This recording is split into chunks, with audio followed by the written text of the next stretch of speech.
ఇవాళ మనం సాధారణంగా చెవు సమస్యల్లో ఎక్కువ మందికి వచ్చేది చెవులోంచి చీము కారడం లేదా నీరు కారినట్టు అవ్వడం అన్న సమస్య. దీనికి ముఖ్య కారణం ఏంటంటే మన కర్ణవేరి లేదా ఇయర్ డ్రమ్ అని అంటాం.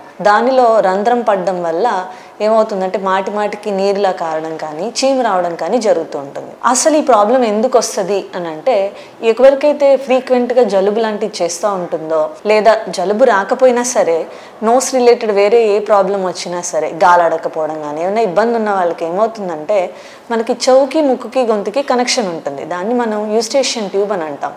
దాని ద్వారా నోస్లో ఉన్న ఇన్ఫెక్షన్స్ ఏవైనా చెవులోకి వెళ్ళడం వల్ల కొంతమందిలో ఏమవుతుందంటే చెవు కర్ణబేరి కూడా ఇన్ఫెక్ట్ అయ్యి దానిలో రంధ్రం అన్నది ఏర్పడుతుంది. ఎప్పుడైతే మనకి చెవులో రంధ్రం అన్నది ఏర్పడుతుందో మన కర్ణబేరి వెనకాల ఉన్న పార్ట్ని మిడిల్ ఇయర్ అని అంటాం.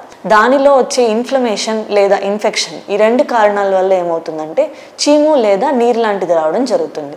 ఇలాంటి కేసెస్లో ఏమవుతుందంటే మన కర్ణబేరి రంధ్రం పడడం వల్ల వినికిడి శక్తి అన్నది తగ్గుతుంది. అండ్ మాటికి నీరు కారడం వల్ల వాళ్ళకి ఏమవుతుందంటే బయట వైపు ఉన్న చెవు దగ్గర స్కిన్ కూడా ఇన్ఫెక్ట్ అయ్యి వాపులా రావడం ఇలాంటివన్నీ చూస్తూ ఉంటాం. సో చాలా మంది అడిగేది ఏంటంటే అండి, కొన్నాళ్ళ తర్వాత నాకు చెవు డ్రై అయిపోయిందండి, కర్ణబేరి రంధ్రం ఉన్నా సరే అంత వినికిడి సమస్య లేదు, వదిలేయచ్చా ప్రాబ్లమ్ని అని అడుగుతారు. సో వదిలేయడం వల్ల వచ్చే నష్టాలు ఏంటంటే రాను మన వినికిడి శక్తి తగ్గిపోయే ఎక్కువ అవకాశం ఉంటుంది. దాంతోపాటు చెవులో మోత మొదలవడం కానీ లేకపోతే ఆ ఇన్ఫెక్షన్ వల్ల చెవులో ఉన్న ఎముకలు కూడా పాడవడం వల్ల ఇంకా వినికిడి తగ్గిపోయే అవకాశం ఉంటుంది. సో అందుకని ఎప్పుడైనా సరే ఈ ఇయర్ డ్రమ్ హోల్ అనే ఉన్న కేసెస్లో ఆ హోల్ని క్లోజ్ చేయడమే మంచిది. హోల్ని క్లోజ్ చేస్తే ఏమవుతుందంటే రిపీటెడ్ ఇన్ఫెక్షన్స్ అనేవి తగ్గిపోతాయి. దాని ద్వారా చెవు సంబంధించిన ఎముకలు కూడా మనం సేఫ్గా ఉంటాయి అన్నమాట.